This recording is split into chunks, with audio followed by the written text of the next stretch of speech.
All right, so I was scrolling through my Twitter feed the other day and I came across some polling data that pretty much broke my brain entirely and almost made me give up on life itself. So I figured, of course, I would bring it straight to you guys. So here from YouGov and posted by Polling USA, they ask the American people, which do you think best describes Russia? And as you can see here, the top three responses are communist at number one, coming in at 42%, then socialist at 13%, and then capitalist at 11%, and finally something else 17%. So listen, I mean, I guess the closest you could say are the people who answered capitalist or something else. I don't really know what those something else people would have identified them as if they absolutely had to. But listen, I get it that the vast majority of the country even doesn't really even necessarily care about politics at some deep degree that, you know, people who watch my channel might otherwise have an interest in, right? We are obsessively keeping up with politics. We like to read about these things, keep up with everything, and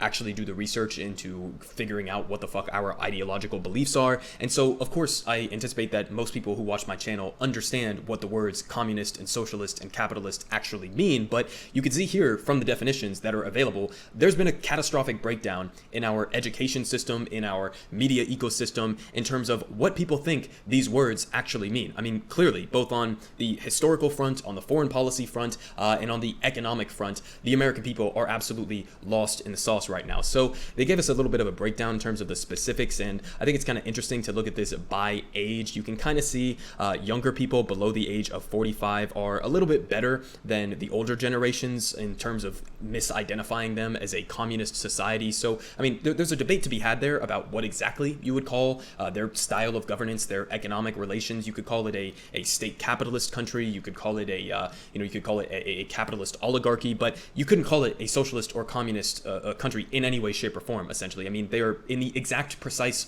polar opposite direction of what it would mean to have a communist formation of society. I mean, they're even economically, arguably to the right of the United States, which we are the dominant capitalist, global hegemony in the entire world right now. So, completely insane that this amount of people would be this widely off base in identifying what type of government they have or what type of economic structure that they have in Russia. But again, you can see it break down here by age. If you go below the ages of 45, a little bit less here, and with especially 45 and 65 plus, they are identifying Russia as a communist country, kind of more understandable because they went through the entire Red Scare and all of this anti-communist propaganda for decades and decades that we still are dealing with now to a slightly lesser degree, although with our anti-China sentiments, that anti-communist rhetoric is starting to ramp up again as we spiral towards Cold War II electric boogaloo. But you can see here that a lot of the older generations clearly still stuck in the Cold War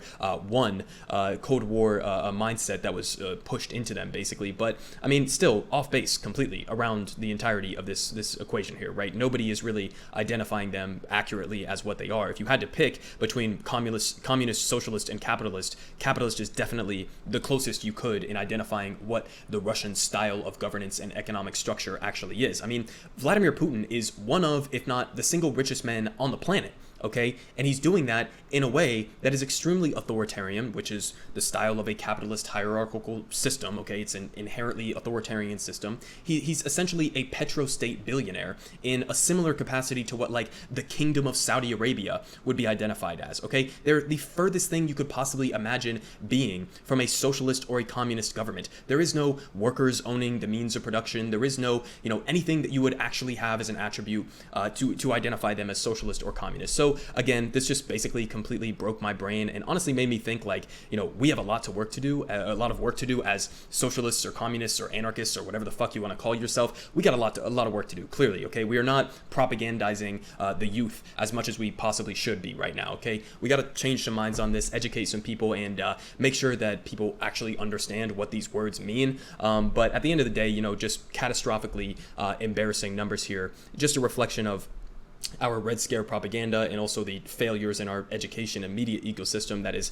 constantly propagandizing people. But I mean, think about how this relates to like, at least in terms of propaganda, think about how this relates to somebody like Bernie Sanders, right? Running for election, not a communist, not even a socialist, a self-identified democratic socialist who still believes in aspects of the capitalist system, etc. But even him, when he was running for president both times, was called a radical communist. I mean, shit, Joe Biden is being called a radical communist right now by the right. right. So clearly nobody in this country knows what the fuck any of these words mean, and that's a problem. Okay, it's a pretty significant problem if you ask me. But now, after we've discussed that, just to give you guys a little bit more hopium in this capitalist hellscape and misinformed capitalist hellscape that we happen to live in here in the United States, I thought I would give you some other polling data that I also happen to see alongside this relating to Russia and Ukraine that was significantly better. So we're not all bad here in the United States. So a couple different things. They say, whose side should the U.S. be taking during the conflict? They say Ukraine at 57%, neither at 25%, and Russia at only 2%. I think that's relatively good. It's not obviously a purely good guy, bad guy situation, but pretty good that people are not overwhelmingly siding with Putin's invasion here. Also, Biden's response to Russia has been, they say, not tough enough, 39%. I'd be interested to see what exactly people mean by that, because when you get a lot more specific and say, what's actually on the table, what are the risks that are at play, what has Biden actually done, he's pretty much done as much as he can without risking further escalation towards World War III. Okay, so, a pretty good sign here that too many people, or not a lot of people, are, trying to push forward the most aggressive sanctions as possible, or the most aggressive actions as possible. Those who approve of Biden not sending troops into Ukraine, 56% approve of that, and only 15% disapprove of that. So in other words, only 15% of the American people think that we should send American troops to fight in this war, which would again spark World War III. So pretty good, I guess, that the overwhelming majority of the country doesn't want that. And then finally, you got Vladimir Putin clearly underwater here in the view of the American people. And one more, do you think the people of Russia support or oppose the invasion of Ukraine? And actually 53% of the American people say that they think that Russians oppose this war. 33% are unsure, and only 14% say that they think that Russians support the war. So that's a pretty good sign, at least in terms of how aggressive Americans are going to be wanting to push for more sanctions, more aggressive actions, etc. If you don't hold the Russian people themselves accountable for the actions of their oligarch dictator in Vladimir Putin, which you shouldn't, then you would be,